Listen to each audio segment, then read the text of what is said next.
Muy buenas tardes, querido Daryl. Nos da mucho gusto tenerte en nuestro programa Descubramos el Asunto. Daryl Fitzgerald escribió un maravilloso libro.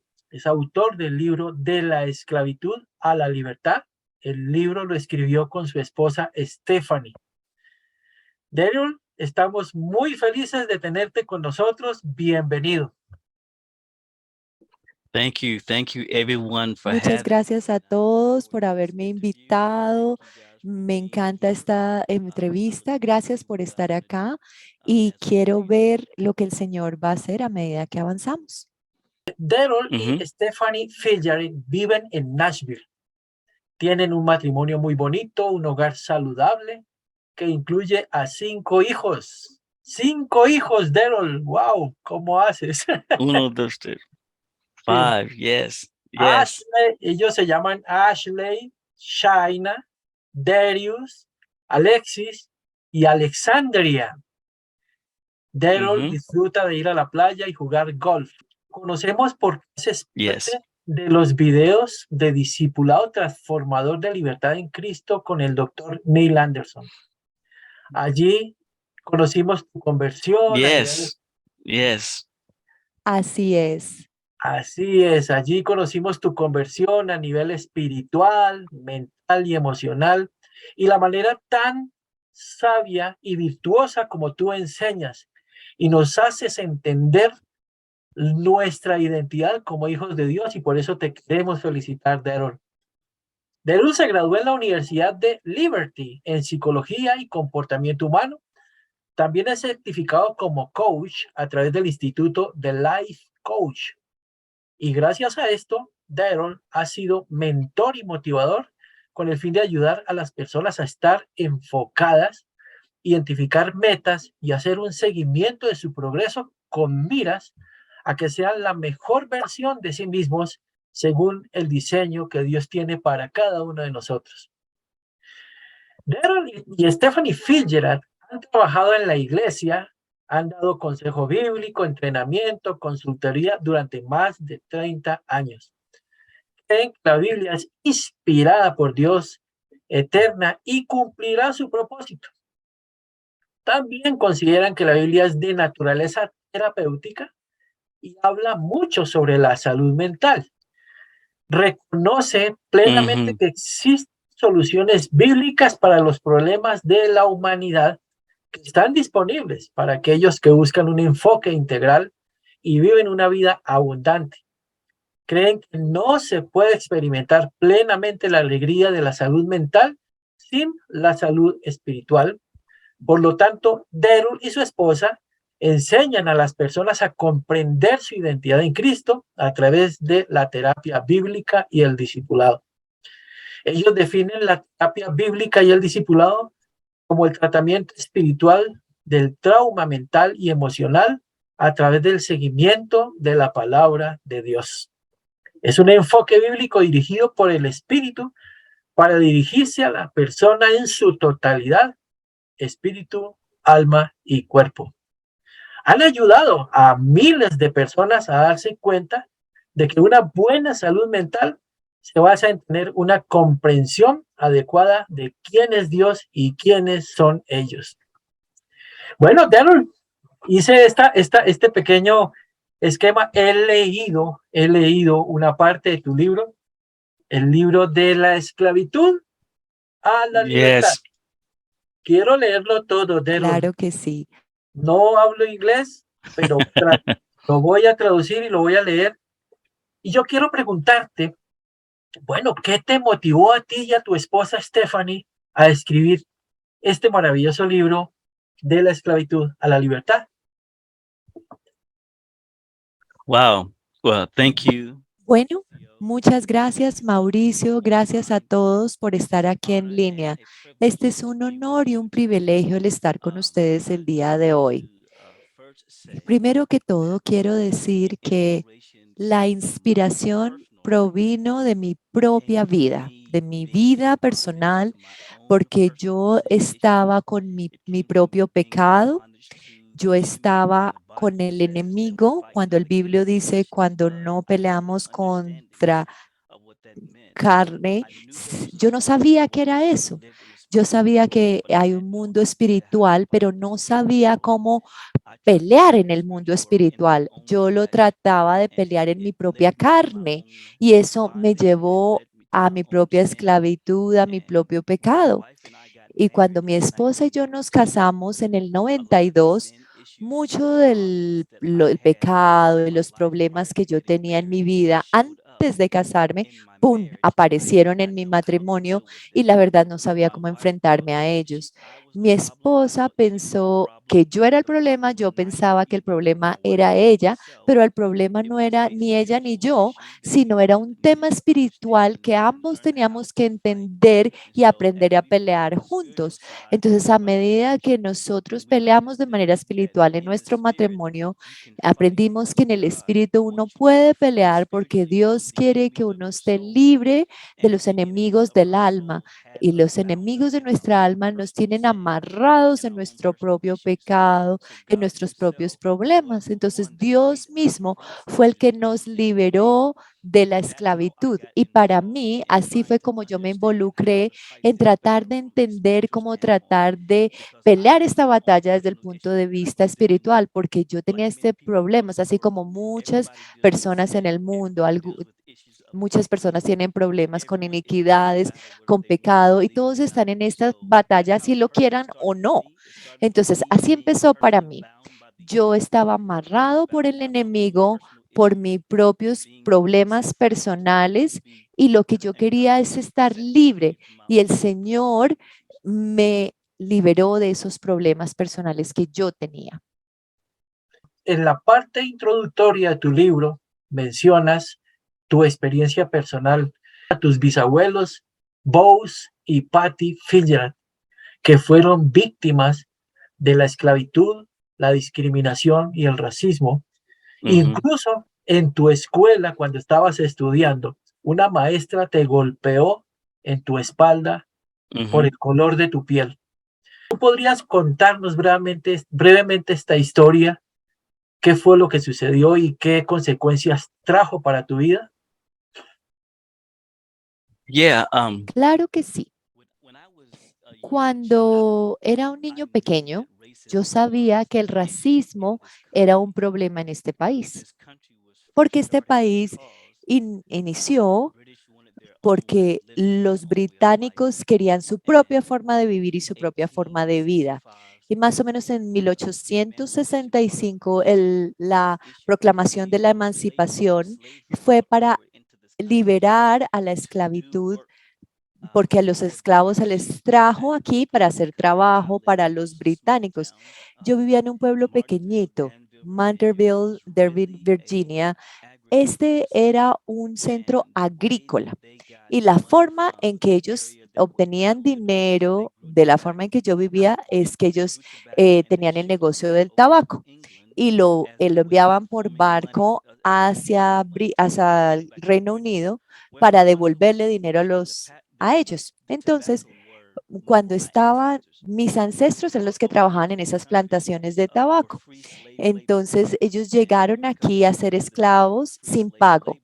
Y como entonces el tabaco, el algodón, el maíz, todo ese tipo de agricultura fue la que se les daba a los británicos. Y lo que sucedía en cambio es que los esclavos venían y trabajaban aquí para poder devolverle esos productos a los ingleses.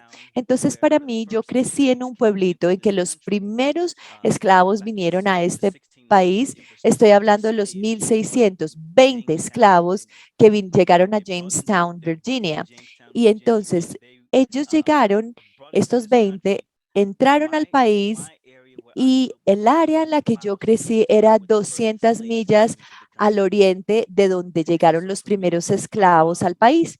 Entonces, para mí yo estaba rodeado de racismo, estaba rodeado de un tipo de esclavitud física, no yo, mis ancestros, ¿verdad? Quienes crecieron en ese tipo de ambiente. Entonces, cuando yo nací en el 1967, la parte del país en la que yo nací estaba infiltrada con un sistema de esclavitud, estaba infiltrada con un sistema de ser menor, de racismo. La parte en la que yo nací estaba infiltrada con esto. Crecí en un área en la que era muy difícil para mí como descendiente de africanos vivir allí. Cuando estaba en tercer grado de primaria, como tú mencionas, yo sentí el racismo por primera vez. Imagínate eso. Yo tenía 8 añitos, 8, y me tocó el racismo, la segregación, la mentalidad de esclavitud como un niño de 8 años cuando una profesora me pegó para hacerme sentir inferior, inseguro del color de mi piel. Y eso fue muy difícil para mí porque yo pensé que era menor, menos que. Yo pensé que ser afrodescendiente era ser menor. Yo realmente no entendía que era tener a alguien en la comunidad en la que uno se sentía que era menor que la gente que estaba alrededor tuyo. Entonces, yo pensé que era una maldición, el color de mi piel. Yo pensé que ser afrodescendiente no era algo bueno. Entonces, cuando ella me pegó, esto como que no, hizo que fuera fácil que yo creyera que el color de mi piel era algo que era una maldición.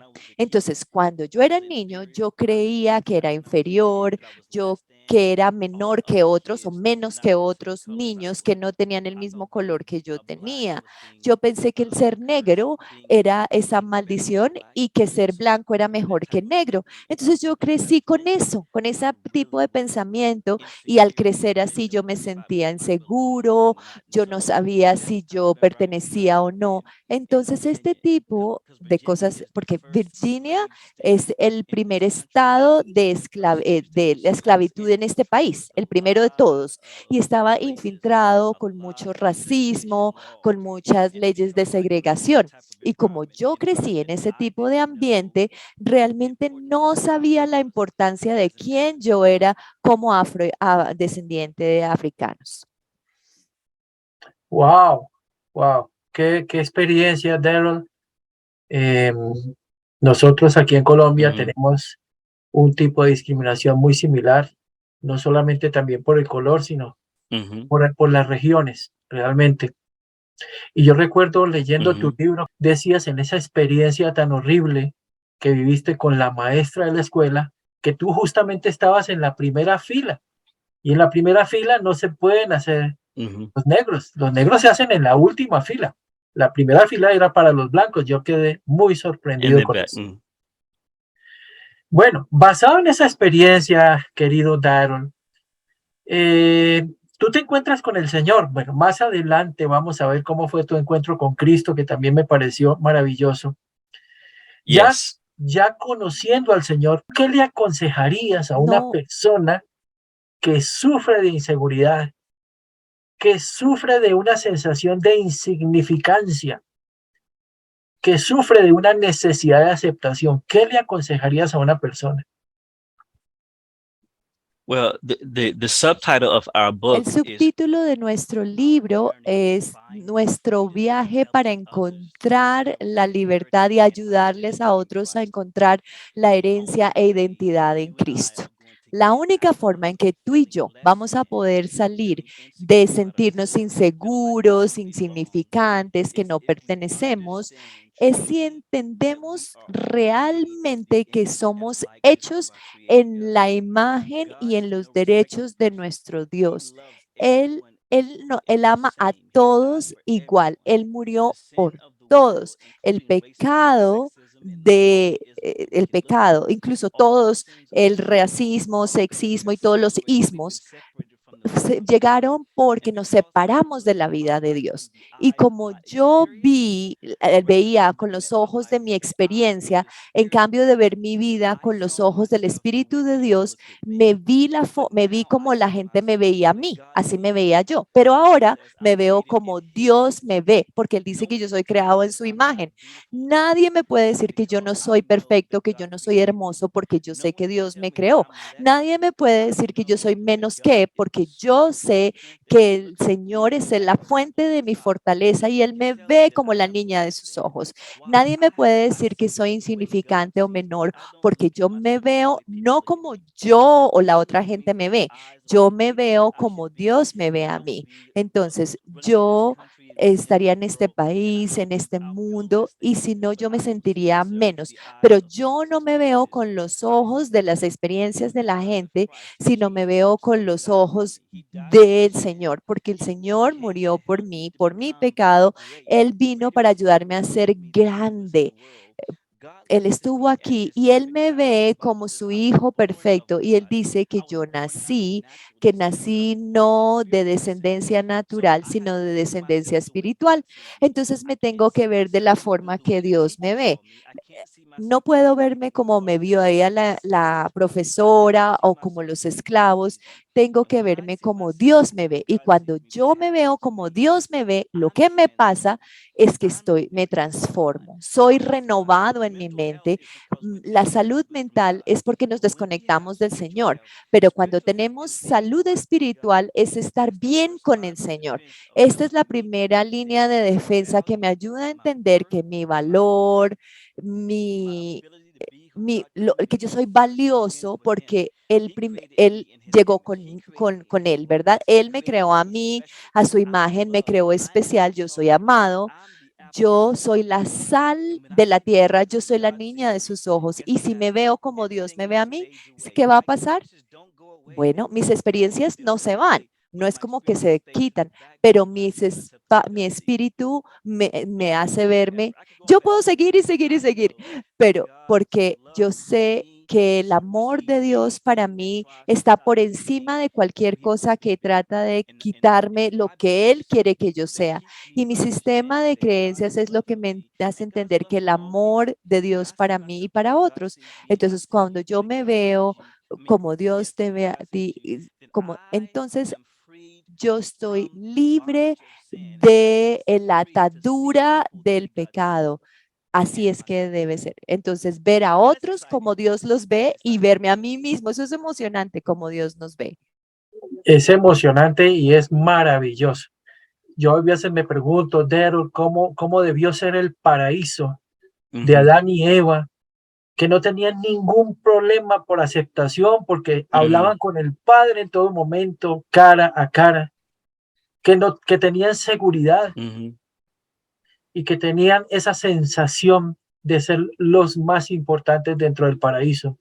Por algo el Señor dijo, y se creó al hombre y a la mujer, y Dios vio que eran buenos en gran manera.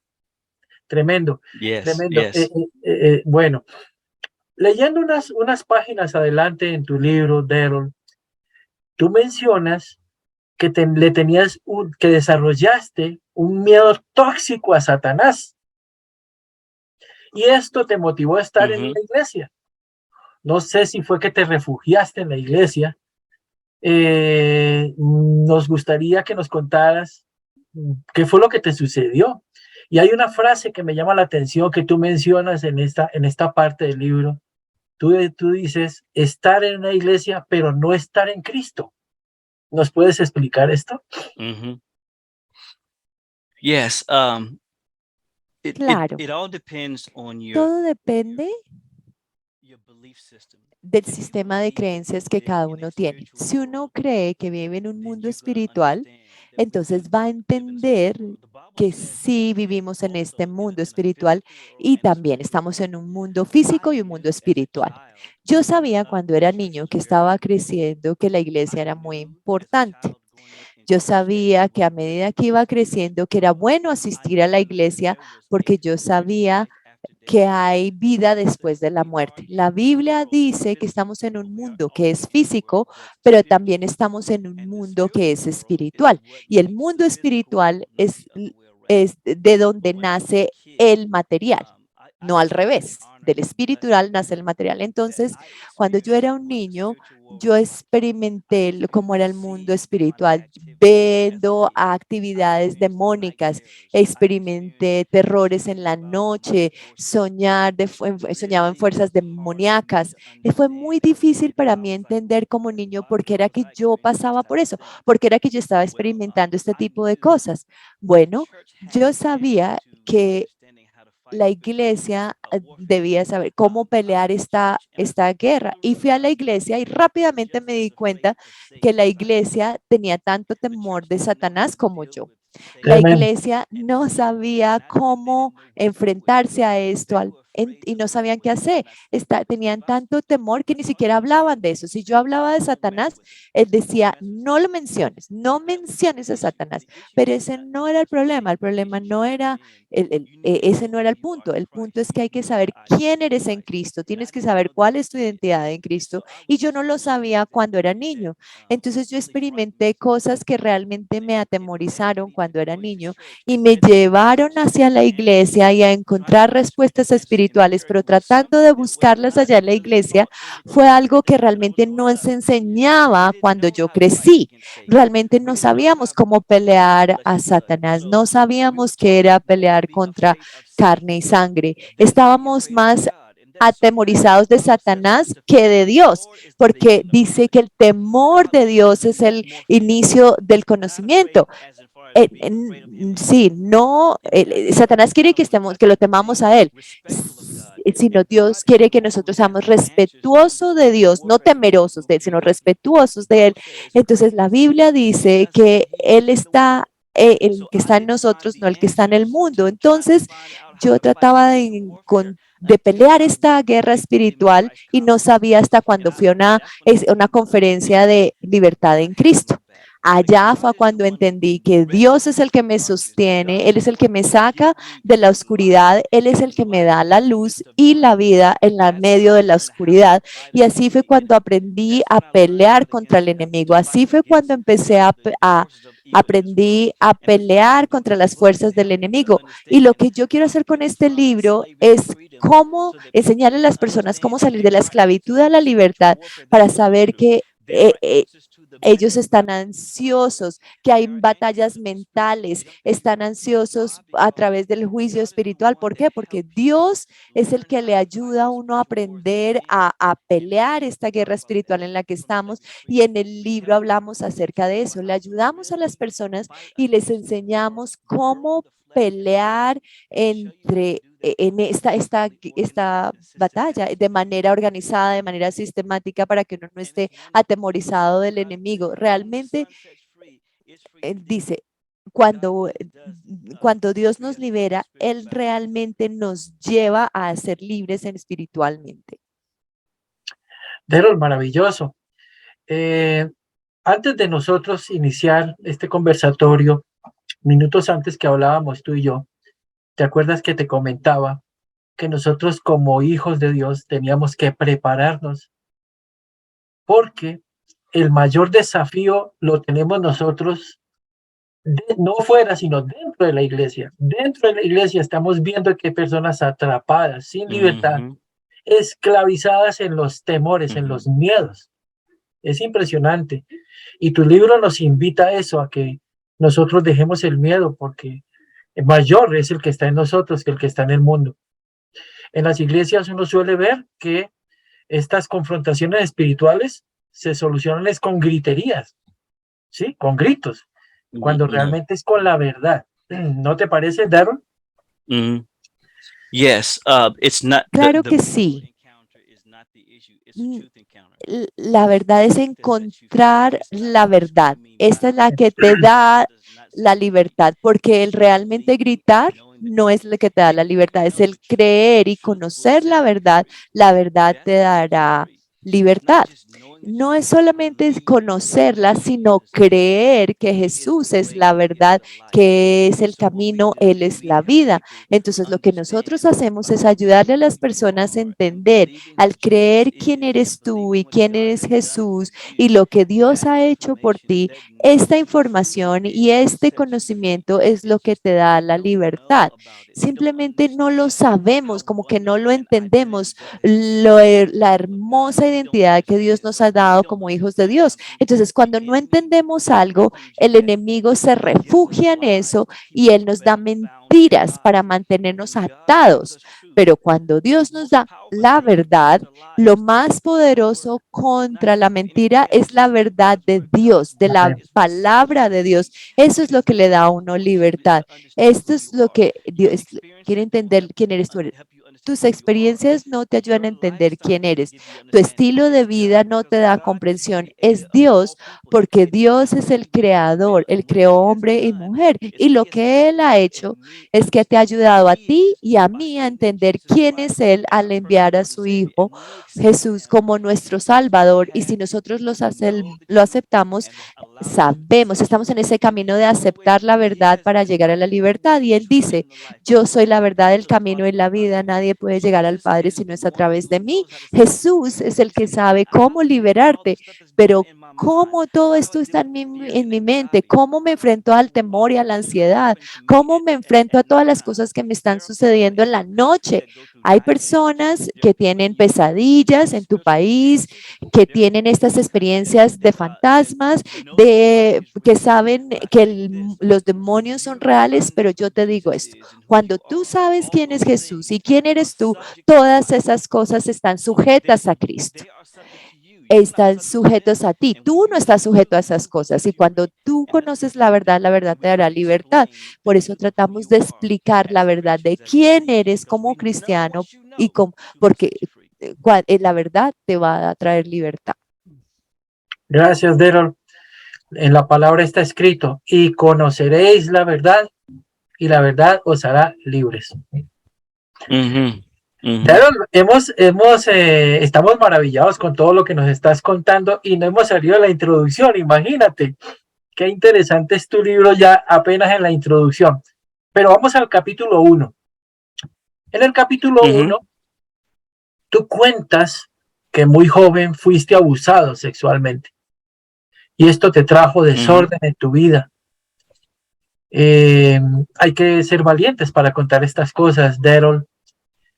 Pero cuando estudiabas en Liberty University, quedaste impactado por el mensaje de un pastor que se llama Bailey Smith, que hablaba acerca del amor de Dios, y esto te cambió la vida.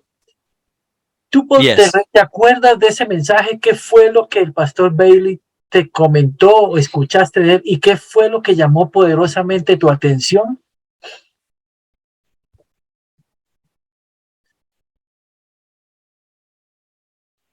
Yes, I can.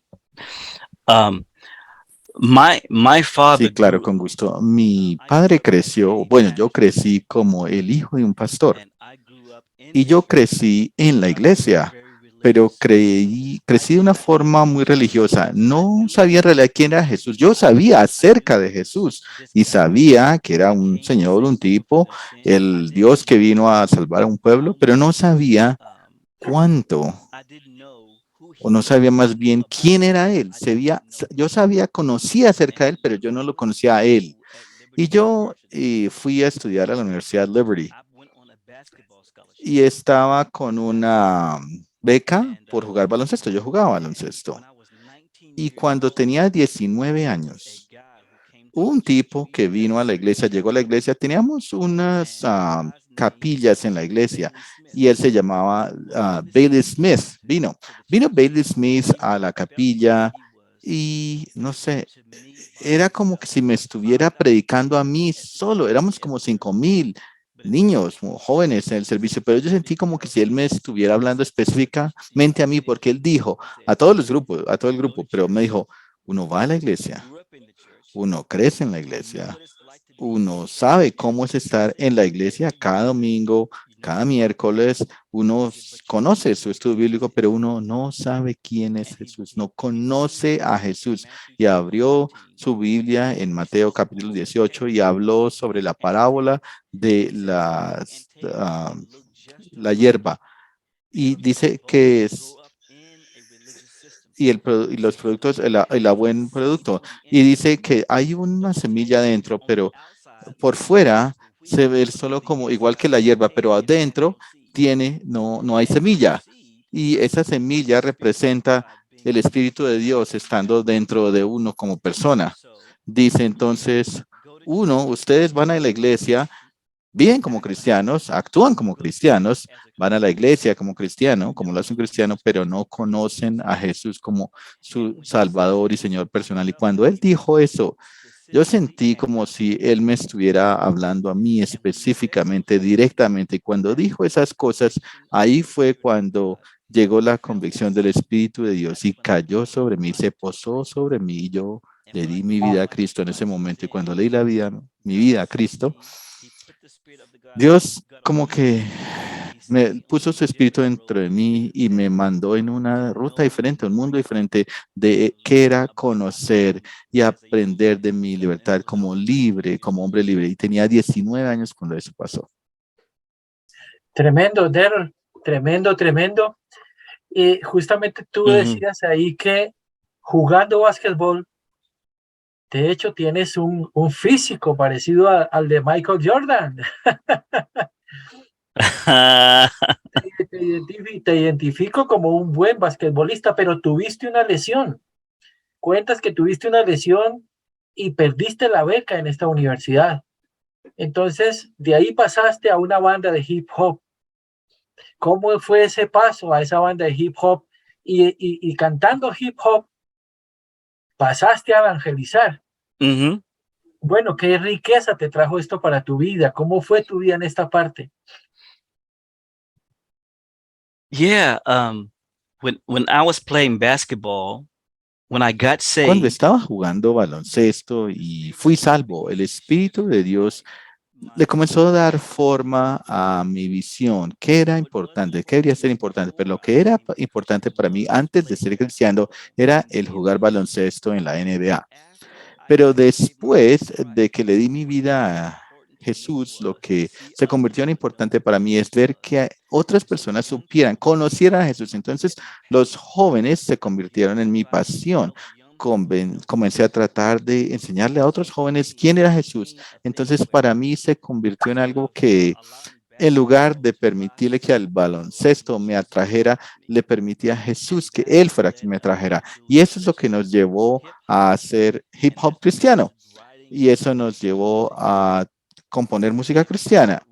Y comenzamos a escribir hip hop cristiano para llegar a diferentes ciudades en Estados Unidos. Pero bueno, esto es lo que pasó, lo que ocurrió. Comenzamos a ir de ciudad en ciudad, de una ciudad menor a otra ciudad menor, ayudándole a los jóvenes a que entendieran y conocieran a Jesús utilizando hip hop cristiano, porque hip hop es el idioma de las calles. Sabíamos nosotros que para poder ganar estas almas para Cristo teníamos que darles algo que fuera interesante para ellos, así atraerlos. Y el hip hop era algo interesante para ellos. Entonces comencé a hacer eso. Aprendí cómo hablar ese idioma de la calle, pero aprendí cómo hablarlo dándole la palabra a Dios, dando la palabra a Dios en la música que comenzamos a compartir con ellos en las calles. Y eso me desarrolló una pasión por los jóvenes. Entonces comenzamos a ver personas que llegaban a Cristo utilizando hip hop, pero hablándole así a la gente con estas canciones en la calle. Y entonces, bueno, lo que pasó es que Jelly Forward escuchó que nosotros estábamos yendo de ciudad en ciudad pequeña, pueblos medianos, hablando y haciendo hip hop en las calles y ganando jóvenes para Cristo. Él nos llamó a su oficina y nos dijo, yo he hecho cosas con la comunidad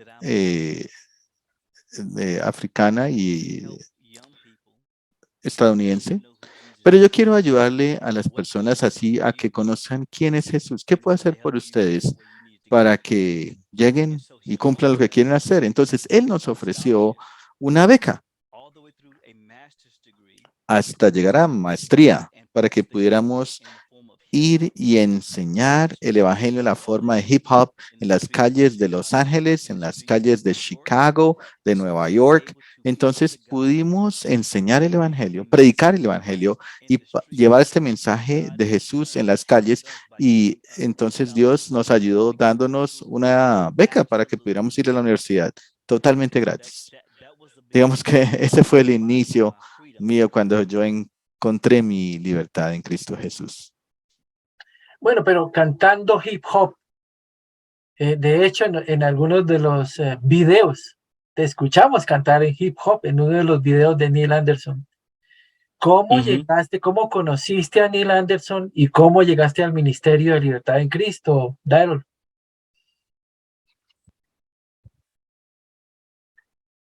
Wow, my wife and I were Bueno, mi esposa y yo teníamos problemas en el matrimonio, Alicia. No sabíamos cómo resolver nuestros problemas o los problemas que teníamos en nuestra relación como cónyuges. Y porque no sabíamos cómo resolver esos problemas, nos convertimos en personas muy distanciadas y enojadas uno con el otro. Nos amábamos, pero no sabíamos cómo resolver los problemas del pasado. Entonces nos presentaron a Neil Anderson. Uno de nuestros empleadores se llama Stan Weber. Él nos invitó a una conferencia de Neil Anderson en el año 1992 y nos invitó a esa conferencia, como dije, en el 92, y fuimos a la conferencia y por primera vez escuchamos el mensaje de la libertad en Cristo, escuchamos el mensaje de cómo la falta del perdón y la amargura, la inseguridad y tratar de encontrar el lugar donde uno pertenece, cómo es que Dios puede responder esas preguntas para cada uno de nosotros y nos puede dar las cosas que estamos buscando. Y uno no tiene que encontrarlo en la esposa, en el cónyuge. No, uno solo encuentra esas respuestas en Cristo Jesús y nosotros encontramos esas respuestas en Cristo. Y entendimos que nuestro matrimonio estaba sufriendo porque nosotros trajimos los problemas antiguos a nuestro matrimonio y los utilizamos en contra del otro. Y esos problemas que trajimos eran amargura, dolor, falta de perdón. Y de verdad que no nos dejaba ser el mejor esposo y esposa que podíamos ser.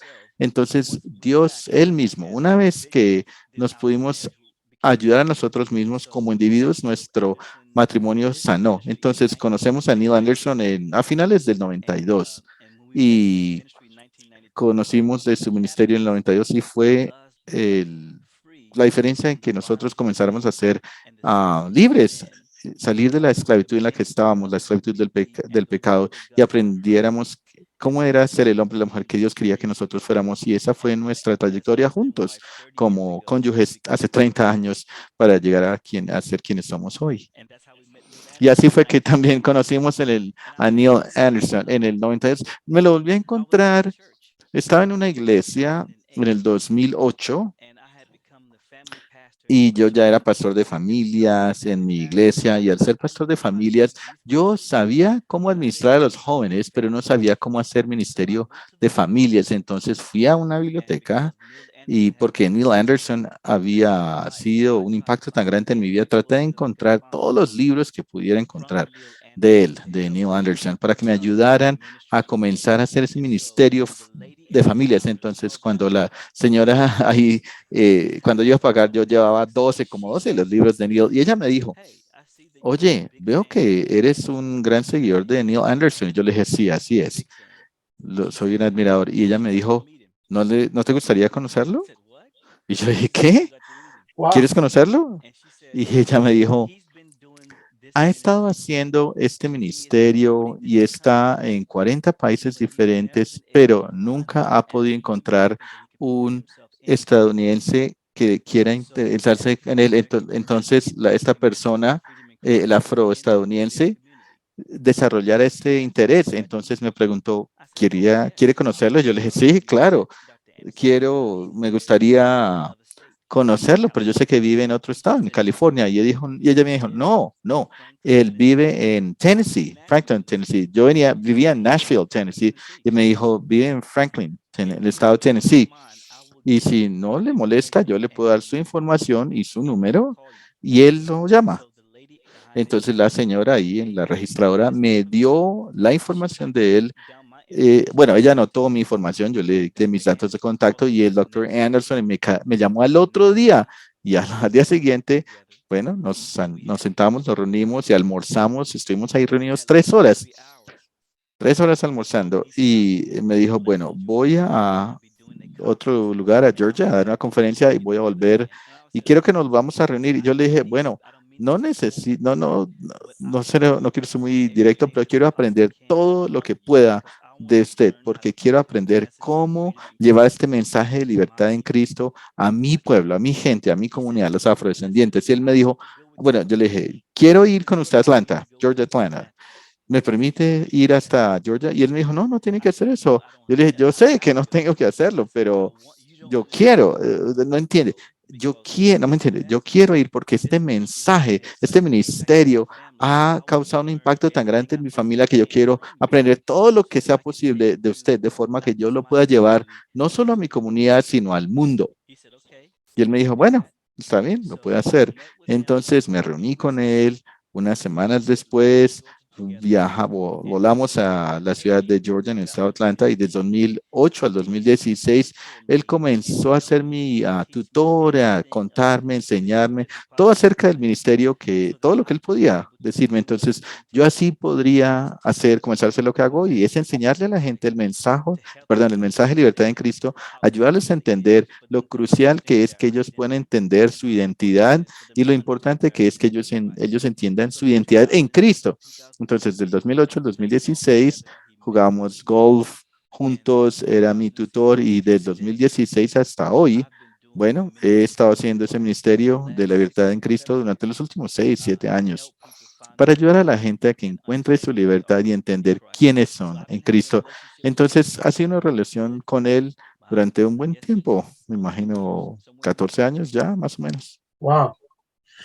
Pero voy a hacerte una confesión. Tengo una envidia tremenda.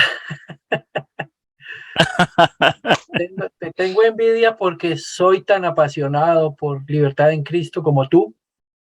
Yo tuve la oportunidad de conocer al doctor Neil Anderson en el año 1996 cuando estuvo aquí en Bogotá en una de sus conferencias.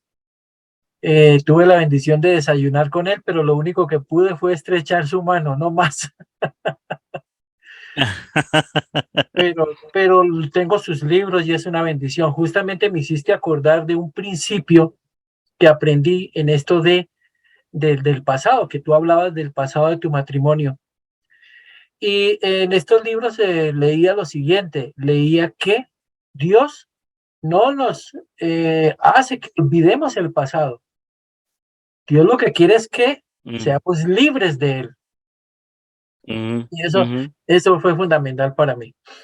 Bueno, vamos al capítulo 2, mi querido Daryl. Hablas de venciendo la crisis de identidad. ¿Por qué el pecado de Adán y Eva? ¿Por qué allí perdimos el propósito? ¿Por qué perdimos el significado? ¿Y por qué perdimos la identidad cuando estos pecaron? Well, when we were born into this Cuando world, nacimos, llegamos a este mundo, nacimos en esclavitud y nacimos en pecado y en vergüenza. La razón por la que nacimos así es porque Adán y Eva, cuando ellos desobedecieron a Dios, perdieron su identidad, perdieron todo lo que debían saber acerca de sí mismos y se desconectaron de Dios. Dios es la fuente de su vida. Por ejemplo, si saco una planta, la saco del jardín, esa planta pierde su fuente de vida porque se desconecta del suelo, de donde creció, de donde nació. Entonces, si saco un bombillo y lo desconecto de la fuente de electricidad, entonces la roseta, entonces la luz pierde, del bombillo pierde su luz. Entonces, cuando Adán y Eva están en el jardín, cuando ellos desobedecieron a Dios, fueron desconectados de su fuente de vida. Y cuando fueron desconectados de esa fuente de vida, perdieron quiénes eran. Ya no entendían quiénes eran ellos como individuos. Perdieron su identidad. Ya no entendían que eran hijos de Dios. Perdieron su seguridad. Ahora ya sabían qué se sentía, cómo era sentirse inseguro, cómo era sentir vergüenza y temor. Y esas cosas no estaban dentro de ellos cuando estaban conectados con Dios, pero cuando perdieron esa conexión con Dios, cada parte de su ser, de su espíritu, su alma y su cuerpo fueron desconectados de la fuente. Entonces se quedaron sin luz. Entonces, cuando uno está desconectado de la vida y pierde, y como que gana esta otra vida, pierde quién era. Cuando uno pierde quién era, uno comienza a tratar de averiguar a través de otros medios, de otras cosas, tratar de determinar qué significa la vida en el matrimonio, qué es la vida en el trabajo. Tratamos de encontrar qué significa la vida en otras cosas y tratamos de encontrar la vida en otras cosas, pero nada nos puede dar la vida si no es en Cristo Jesús.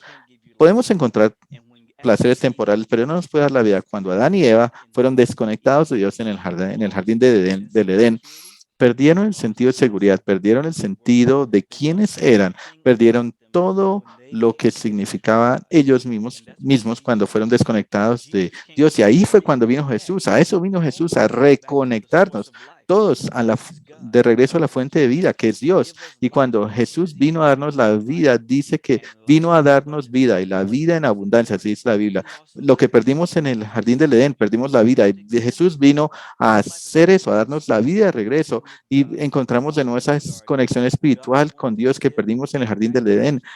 Dios quiere volvernos a dar a través de Jesús, de forma que todos nosotros, cuando aceptamos a Jesús como nuestro Salvador personal y Señor, Dios mismo nos reúne, volvemos a reunirnos a través de Cristo Jesús. Si alguien está en Cristo Jesús, es una nueva criatura. Cuando uno se hace cristiano, uno se reconecta con Dios, uno se restablece con Dios.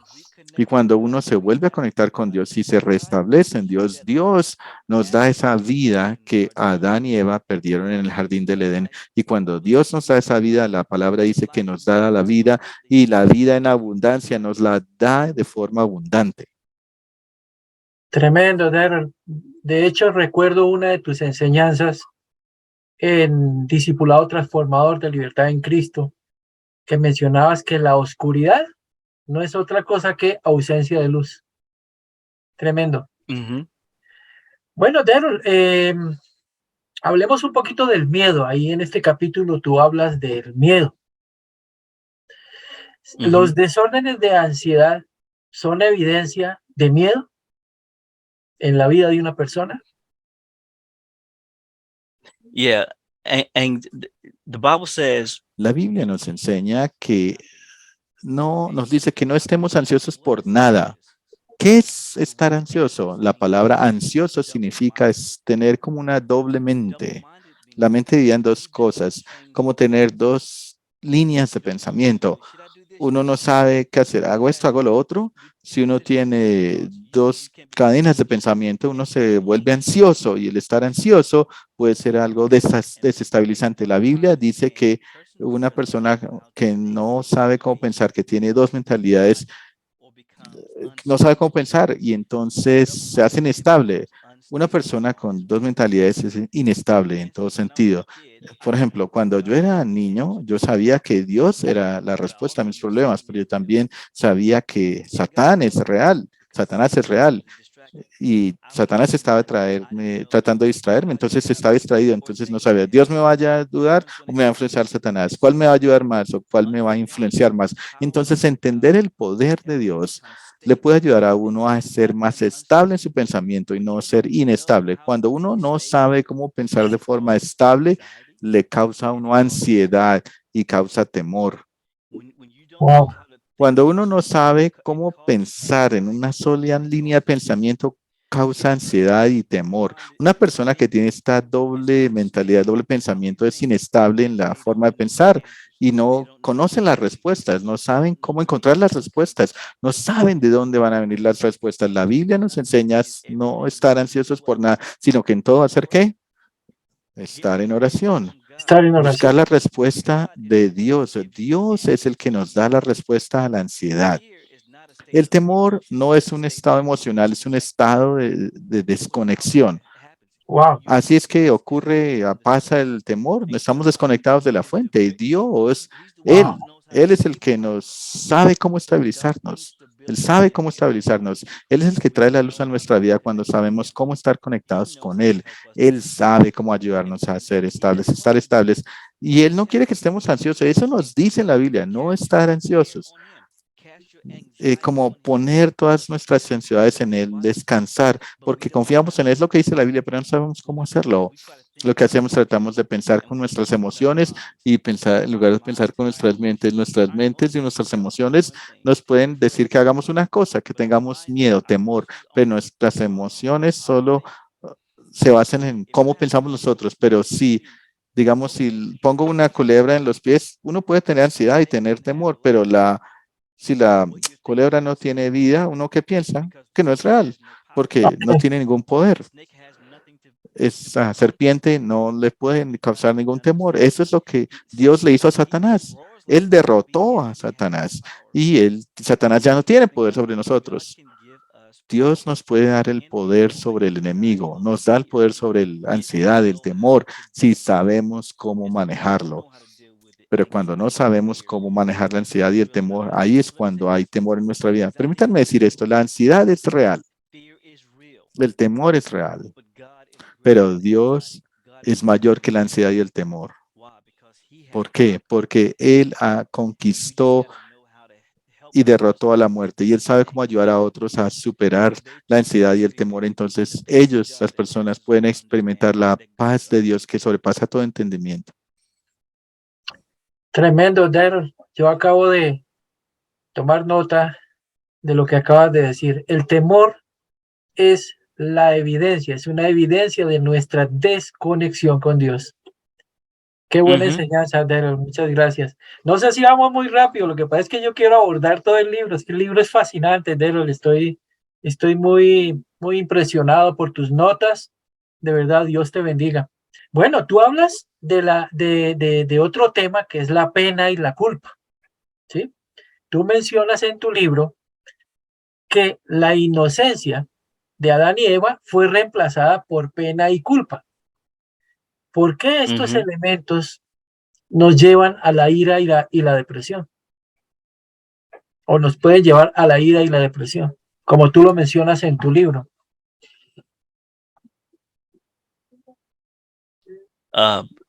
When you deal with shame, Cuando uno tiene pena, la pena es una emoción muy poderosa porque la pena hace una cosa, solo solidifica la verdad de lo que uno hizo, en su experiencia. Si uno hizo algo que genera pena, entonces la pena puede ser una herramienta poderosa que el enemigo utiliza para mantenerlo a uno atado. Y cuando la pena no se soluciona, uno no soluciona la pena, lo que hace la pena es que causa no solo temor, sino que la vergüenza puede llevar a inseguridad. La vergüenza o la pena nos puede llevar a una falta de sentirse importante, a no sentirse importante. Eso significa una falta de seguridad, que uno no siente como que no pertenece a nada. Entonces, por ejemplo, en el jardín del Edén, cuando Dios confrontó a Adán y Eva sintieron vergüenza. Esas fueron las emociones que sintieron, temor y vergüenza. ¿Por qué? Porque Adán sabía la verdad, conocía la verdad y no actuó en la verdad. Y él no actuó en la verdad. Y eso lo llevó a una vergüenza, una pena. El no haber obedecido a Dios y vivir la vida como decidió vivirla, su propia decisión, vivir en esa vergüenza. Satanás se apodera de eso, toma eso y la utiliza en contra de nosotros, la utilizó en contra de Adán, porque la pena, la vergüenza puede debilitarlo a uno, puede ser una emoción muy poderosa que el enemigo utiliza en contra de uno, porque la vergüenza lo hace sentir a uno como que uno es víctima, como que la vida le llegó a uno y uno no la puede controlar, ¿cierto? Pero eso no es cierto, así no es, la vida nos llega, pero uno sí la puede controlar, uno puede Amén. controlar cómo uno piensa acerca de la vergüenza. La vergüenza es solo una emoción y la vergüenza es una emoción que está basada en cómo piensa uno. Cuando la Biblia nos dice que Jesús, murió por nuestra pena, podemos creer que la pena, la vergüenza es más poderosa que la cruz de Cristo. No, no lo es. No es algo que Jesús no haya resuelto en la cruz. Él murió por nuestra culpa, por nuestros pecados, por nuestra vergüenza. Y tenemos, uno no solo tiene que aprender a perdonarse, sino aceptar ese perdón de Cristo por nosotros, por la vergüenza que nosotros causamos, porque uno no puede perdonarse a uno mismo, sino que Dios, Jesús es el que nos perdona por el pecado y la vergüenza que cometimos en contra de Él y contra de los demás. Pero si no aceptamos lo que Jesús ha hecho, lo que nos ha dado como un regalo gratis de nuestra vida, esta vergüenza va a ser algo debilitante, va a debilitarnos. La vergüenza fue expuesta Shame was públicamente. publicly exposed. Bueno, el capítulo 3 del libro se llama Superando la batalla por la mente. Y mencionas algo muy interesante, Daryl. Hay un pensamiento que nos acosa a nosotros constantemente. Un pensamiento que te dice en todo momento, tú no eres lo suficientemente bueno. Tú no eres bueno. Y yo preguntaría, Daryl, ¿la relación con Dios está basada en mi buena conducta?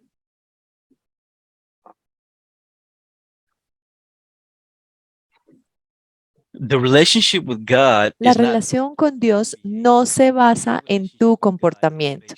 La relación se basa en el comportamiento de Él, porque eso fue lo que te liberó, no la tuya, no tu comportamiento. No es por tus palabras o por las obras que eres salvo, es por la gracia que eres salvo. El que tú vayas a la iglesia, que leas la Biblia, no es suficiente. Lo que es suficiente es que tú aceptes y el trabajo que Jesús hizo en la cruz, la obra terminada en la cruz, es lo que Él hizo por ti, no lo que tú haces por Él. Tú nunca vas a poder hacer suficiente por Él. Si tú pudieras hacer lo suficiente por Él, no habría necesidad de que Él hubiera venido a esta tierra, y Él lo hizo para perdonarte a ti, porque tú no podías cumplir la ley. No había forma de ir a suficientes servicios en la iglesia, no podías hacer suficiente oración, suficiente lectura de las escrituras. Lo que sí es suficiente es el sacrificio de Jesús en la cruz. Eso es lo que te hace ser lo suficientemente bueno, ser su hijo, su hija. Nada de lo que tú hagas va a ser suficiente. Tremendo, Daryl, es muy clara tu respuesta, nos anima, porque realmente es la batalla que tenemos en nuestra mente, ¿no? De querer agradar a Dios con nuestras buenas obras y con nuestra buena conducta, y vemos que el Señor nos ama tal cual como somos. Aborrece el pecado, pero nos ama a nosotros. Bueno, vamos para el capítulo 6.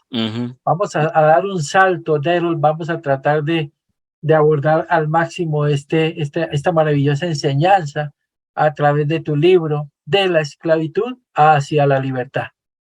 Y el capítulo 6 habla precisamente de superando la ira. Y algo llama poderosamente mi atención. Nosotros en la palabra, justamente en Efesios 4:26, dice, airaos, pero no pequéis, no se ponga el sol sobre vuestro enojo. Yo te pregunto, querido David, ¿expresa la ira? ¿Expresar mi ira a una autoridad es faltarle al respeto? ¿O es preferible yo reprimir mis sentimientos? No, here's what the Bible No, says. esto es lo que dice la Biblia. Open rebuke is better than hidden love. Ah, Yeah, open Lo- rebuke. es mejor el hablarle a una persona que el esconder. Él nunca te pide que no estés bravo, porque el estar bravo es una emoción. Él nos dice que la dirijas en una forma en que sea respetuosa.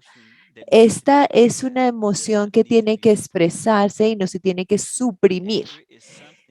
La ira es algo que Jesús mismo utilizó. Él, él levantó, ¿recuerdas las mesas? Él estaba, él estaba iracundo hacia el pecado. No es que tú no debas estar con ira, porque esta es una experiencia humana. Tienes que aprender a controlarla, porque el controlarla te ayuda a expresarla de una manera que va a ser beneficiosa para ti y para la persona con quien estás bravo. Él había ira, pero es como él la demostró, que realmente nos mostró una indignación justa. Esta indignación, ahí tenemos la ira justa. ¿Y esto qué nos lleva? Nos lleva a experiencias. Entonces, la que no es justa es por la experiencia y la ira justa es por el espíritu. Tremendo, Daryl, es muy clara tu enseñanza respecto a la ira, pero sí nos acosa ese pensamiento todo el tiempo y nos reprimimos de hablar a las autoridades y preferimos reprimir los sentimientos. Pero qué bueno que lo podamos expresar con respeto. Qué buena esta enseñanza, Daryl. Bueno, hay una frase muy interesante que mencionas en tu libro. La voy a leer. Es una frase tuya. Okay. Dice, en la iglesia brindan esperanzas durante los días de esclavitud, pero no podía encontrar respuestas en la iglesia referente a la esclavitud espiritual. Hay una diferencia ahí que tú plasmas sobre esclavitud espiritual. ¿Podrías explicarnos este pensamiento? Esclavitud espiritual. Yeah, physical slavery, you can see the effects of La physical slavery. esclavitud física uno la ve con cadenas, ¿verdad? Cuando uno está amarrado. Mientras que la espiritual tú no la ves porque está en el ámbito espiritual, pero tienen las mismas cadenas. La cadena en tu mente espiritualmente no te dejan estar libre como hay cadenas en un cuerpo espiritual, y es clave que que se quite esta cadena, y también hay una llave para quitar la cadena espiritual. ¿Cuál es? La palabra de Dios. Creer en la palabra de Dios para quitar la esclavitud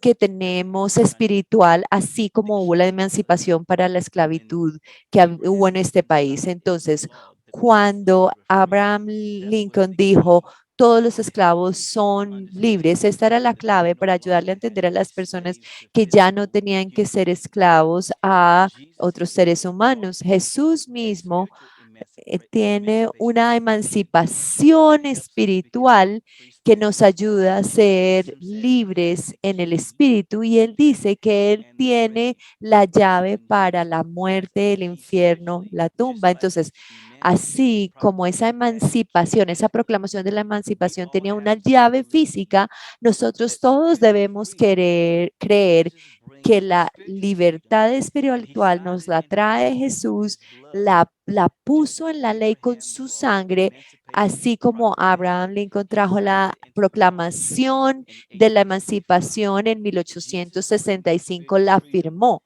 Asimismo, él nos trae la libertad espiritual hace más de 2000 años, y Abraham Lincoln en 1865 nos trajo la libertad física cuando él firmó la ley de la Declaración de Emancipación en 1865. Justamente, Daryl, estaba impresionado cuando tú mencionabas esta parte de la historia de los Estados Unidos con Abraham Lincoln, declarando la libertad física en el año 1865.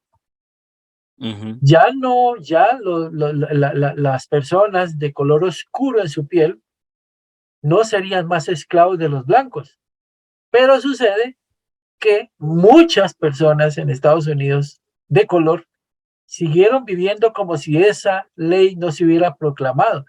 Y tú mencionas en tu libro que así pasa espiritualmente, que nosotros siendo libres todavía vivimos como esclavos. ¿Cómo puedes explicarnos esto, Daryl? ¿Qué nos está pasando a nosotros? ¿Qué no entendemos? When you let's take the children of Israel, for instance. Miremos al pueblo de Israel. Cuando el pueblo de Israel le pidió, bueno, 400 años que lo sacara de las manos del rey. Cuando él los llevó a las manos de Moisés, ellos fueron libres físicamente. Sin embargo, mentalmente y emocionalmente no lo eran porque tenían 400 años de cicatrices Tremendo. de abuso mental, espiritual, psicológico del faraón. Entonces, cuando hay una libertad de Jesús, no significa que la persona va a estar mentalmente o espiritualmente libre. Eso sucedió aquí con los afrodescendientes.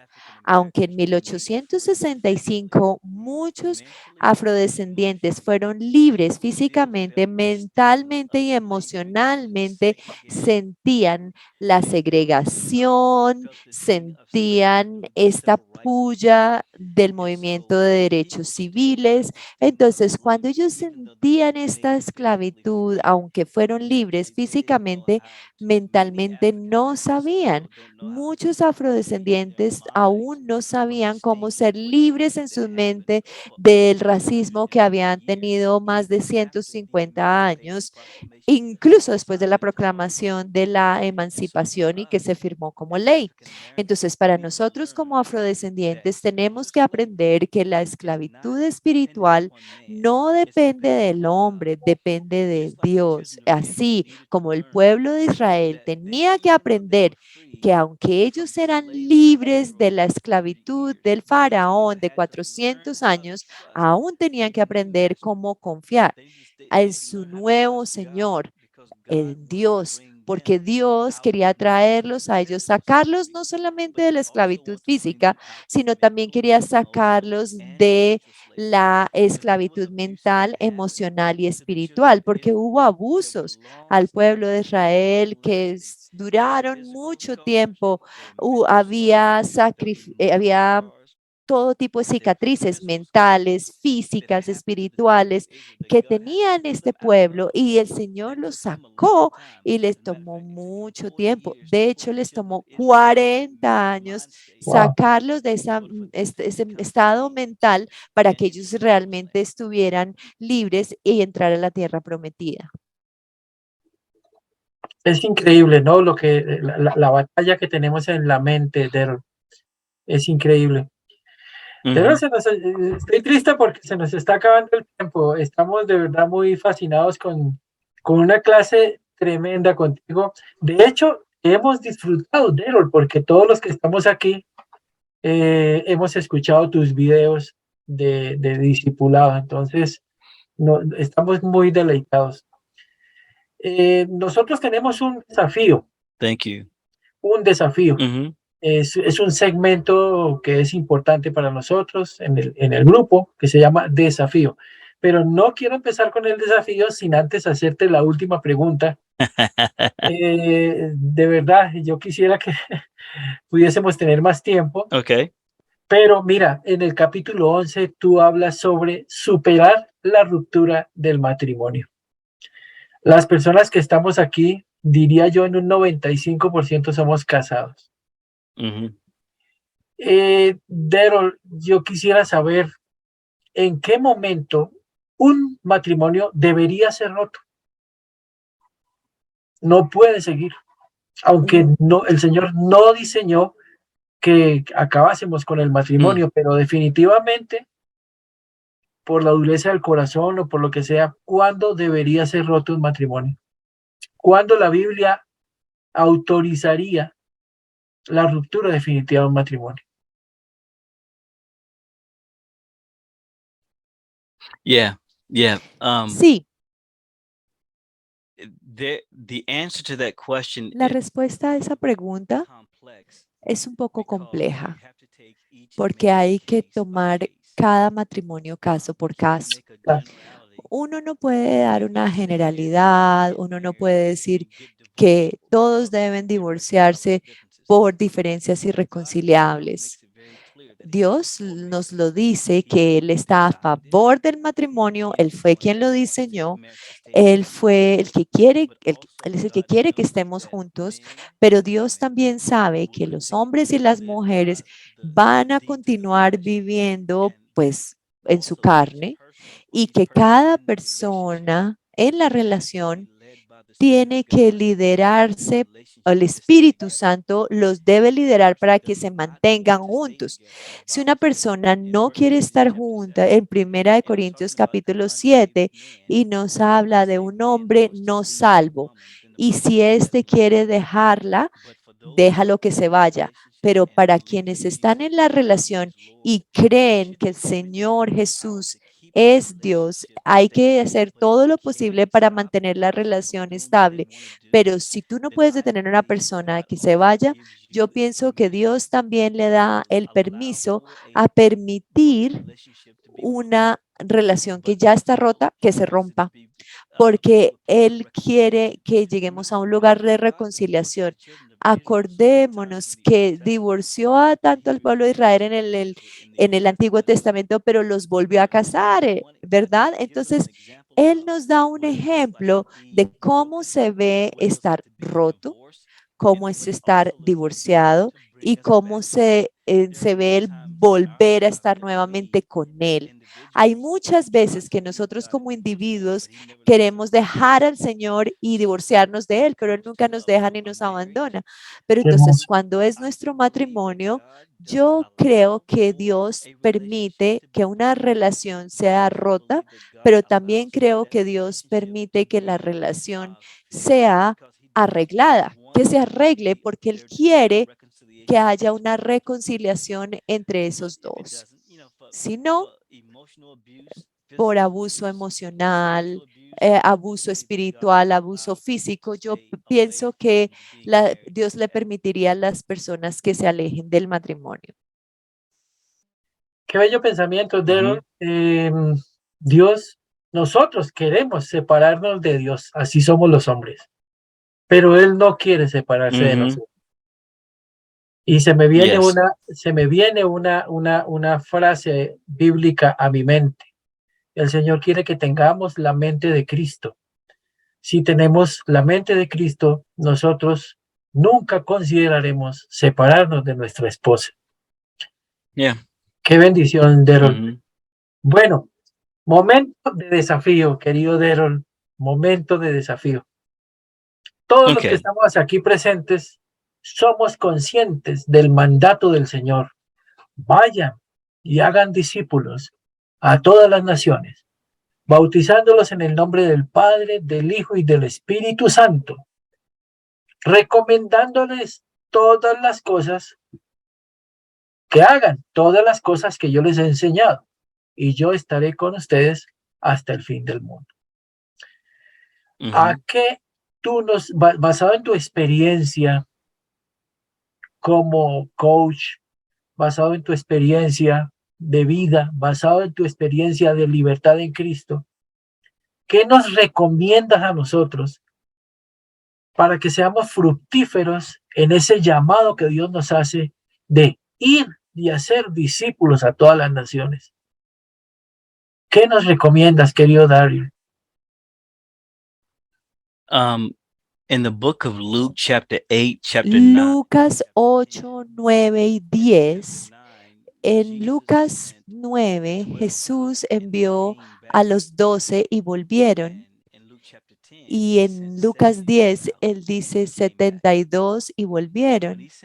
Y cuando envió los 72, él les dijo que fueran e hicieran discípulos. Y volvieron emocionados porque el enemigo estaba bajo sus pies. Jesús dijo algo que era muy importante. Él dijo, no estés emocionado que el demonio esté bajo tus pies. Debes estar emocionado que tu nombre esté escrito en el libro de la vida del Cordero. ¿Qué era lo que él estaba diciendo? Él estaba haciendo una declaración. Debes saber quién eres. Yo te envío en entre lobos, pero sé una oveja. ¿Qué dice él? Yo creo que él estaba diciendo, antes de que salgas a todas las naciones, tienes que conocer tu identidad. Tienes que saber quién eres, que yo nunca te voy a dejar ni te voy a abandonar. Debes saber que tú eres la cabeza y no eres la cola. Y él estaba diciéndole a los discípulos, no estés emocionado que el enemigo esté bajo tus pies, sino que tú perteneces, que tú eres hijo, hija de Dios. Y este es mi mensaje para ti. Antes de salir a dar, a tener esta gran comisión, tienes que saber quién eres. Debes saber que el Señor te ama, que Él nunca te va a dejar, nunca te va a abandonar. Tú tienes que conocer tu identidad porque el mundo quiere decirte quién eres. Pero tú le tienes que decir al mundo quién eres porque tú eres un hijo de Dios. Debes saber que somos sus hijos, que pertenecemos al Rey de Reyes, Señor de Señores. Si uno no sabe eso, lo van a destruir, porque el mundo lo va a hacer tratar de sentir a uno menos que, como que uno no es importante, el mundo lo va a hacer sentir a uno temeroso, pero uno primero tiene que entender y saber que es su hijo, su hija. Entender la entidad en Cristo es muy importante para poder compartir el Evangelio y hacer discípulos en Cristo. Uno no puede ser un discípulo efectivo si uno hacerlos efectivos si uno no sabe qué tan efectivo es. Yo sé que soy hijo de Dios. El mundo no es el que me dice quién soy. Por eso es que yo puedo salir a predicar el Evangelio. Yo no debo estar avergonzado de quién soy porque el mundo no es el que me da la identidad. El mundo no es el que me dice quién soy yo. Él no me dice quién soy, solo Dios me dice quién soy. Entonces, yo los animo a que antes de que ustedes lleven el mensaje de Cristo, deben entender quiénes son en Cristo. Daryl, muchísimas gracias por tu tiempo. Eres una maravillosa persona. Voy a pedirle a mi esposa que ore por ti, Daryl. Muchas gracias. Bueno. Yes, thank you. Gracias. Ante todo, muchas gracias, Daryl, por tu tiempo. Queremos bendecir tu vida, Señor. Padre, te queremos pedir una bendición especial por Daryl, por Stephanie, por sus hijos, Señor. Por el ministerio que le has dado, Señor, por cómo desarrolla su vida para ti y en ti, Señor. Te damos muchas gracias por su vida y multiplícale, Señor, este tiempo que nos ha dedicado. Permite que los equipos conectados, las personas que le hemos escuchado, Señor, llevemos ese mensaje que nos has traído a través de él esta noche, Señor. Lo bendecimos y por favor, Señor, dile cuánto le amamos en ti, Señor. Y gracias por la unidad porque lo sentimos muy cerca, Señor. En el nombre de Jesús, amén.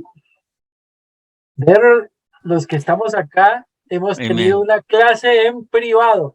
Entonces los invito a todos a que compremos el libro. Ojalá lo podamos tener en español. Daryl, nosotros podemos colaborarte en eso. Tú nos dices, pero sí está hermoso el mensaje que pones acá. Bueno, Daryl, te damos la palabra. Well, thank you for having me. Yo la verdad quiero agradecerles por haberme invitado. Ha sido un placer. Me encanta la pasión que ustedes tienen. Yo pensé que iban a hacer muchas más preguntas. Espero haber podido responder lo que pude responder. Yo realmente aprecio a las personas que están aquí en línea. Yo los bendigo. Y sí, mi esposa y yo nos encantaría ir a Bogotá, Colombia. Nunca hemos ido. Nos encantaría ir y ayudar a llevar el Evangelio de Cristo. Y yo, por supuesto, que estoy allá en video, pero qué bueno sería estar allí en persona. Les agradezco por el tiempo, por haberme invitado. Yo realmente lo aprecio mucho. Te Gracias, esperamos, Daryl. Daryl. Te esperamos. Te esperamos, Daryl. Puedes contar con eso. Que el Señor te bendiga rica y poderosamente. Un gran abrazo, Daryl. Te queremos. Bye. Bye. Okay, bye bye. Hasta Bendiciones. luego, que estén Bueno. bien.